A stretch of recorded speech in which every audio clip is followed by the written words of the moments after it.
Welcome to our channel. Today, we're delving into the chilling and twisted tale of The Lords of Salem, directed by Rob Zombie. This film takes us on a journey from the dark days of the Salem witch trials to the eerie present day. Join us as we unravel the sinister events that haunt the town of Salem, filled with witchcraft, curses, and the occult.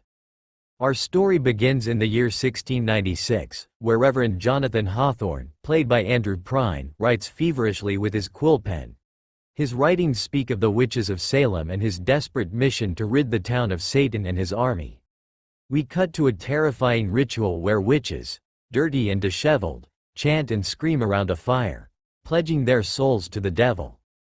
This sets the dark and foreboding tone of our tale. Fast forward to the present day. We meet Heidi Hawthorne, portrayed by Sherry Moon Zombie, who wakes up naked after a night of heavy drinking. Heidi's life seems ordinary, but it's about to take a dark turn. She feeds her dog and steps outside to get the morning paper, only to have a strange encounter with a new neighbor who abruptly slams the door in her face.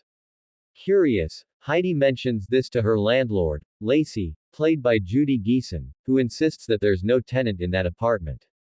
As Heidi heads to her job as a DJ at WIQZ Radio in Boston, we see a colorful spiral indicating a commercial break. Heidi and her co-hosts, Whitey, played by Jeff Daniel Phillips, and Herman, portrayed by Ken Foray, banter on air, playing hard rock music. After the show, Heidi receives a mysterious package from a group called the Lords of Salem. Inside, she finds a wooden box containing a vinyl record. Intrigued, she takes it home with Whitey and they play the record. The disturbing sounds trigger bizarre visions and memories of witch rituals in Heidi, deeply unsettling her. The next day, Tuesday, Heidi attends a group meeting for recovering drug addicts, revealing her struggle with addiction. At the radio station, they interview Francis Matthias, played by Bruce Davison, an author who has written extensively about the Salem witch trials. As a part of the show, they play the record Heidi received, believing it's from a new band called the Lords of Salem. The music has a peculiar effect on women listening to it, causing them to drop things and enter trances. The haunting melody deeply disturbs Francis, making him suspect something sinister. Back at her apartment, Heidi meets Lacey's sisters, Sunny and Megan, portrayed by Dee Wallace and Patricia Quinn. As supernatural occurrences intensify, Heidi sees a ghost witch hanging in the corner of her room and strange visions plague her. Disturbed, she tries to find solace by drinking with the sisters, but their presence only adds to the eerie atmosphere. On Wednesday, seeking peace, Heidi visits a church. Here, she experiences a harrowing vision where the priest condemns her, calling her a filthy whore and claiming only he can save her.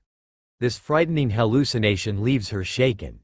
Meanwhile, Francis continues his research at the library. He discovers that the music from the record matches a melody associated with the witches of Salem. Back at the radio station, the DJs announce a concert by the Lords of Salem, set to take place in town. The announcement triggers more disturbing visions in Heidi, driving her to tears. At home, the atmosphere grows increasingly oppressive as rats scurry in the hallway, symbolizing the encroaching darkness. On Thursday, Francis consults with an expert on the Salem witch trials, uncovering more about the dark history of the Lords of Salem. He learns that Reverend Hawthorne, Heidi's ancestor, led a group that killed the witches, but not before the witches cursed the women of Salem and Hawthorne's descendants. This revelation links Heidi directly to the town's haunted past. Heidi, feeling the record is messing with her mind, seeks refuge at Whitey's house. But even here, she cannot escape the terrifying visions.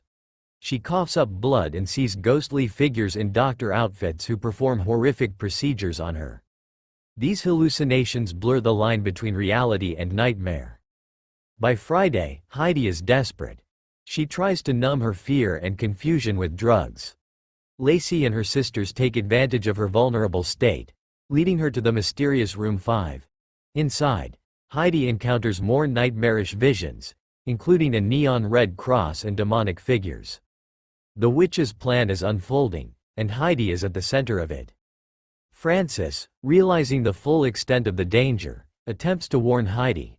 He goes to her apartment, but Lacey and her sisters intercept him. They deceive him into waiting inside, where they brutally murder him. Heidi, hearing the violence, is too terrified and weakened by drugs to react. On Saturday, Whitey, concerned for Heidi, comes to check on her. He finds her in a terrible state, but she insists she's fine. The witches, determined to complete their ritual, take Heidi to the Salem Palladium. Here, the climactic events of the film unfold.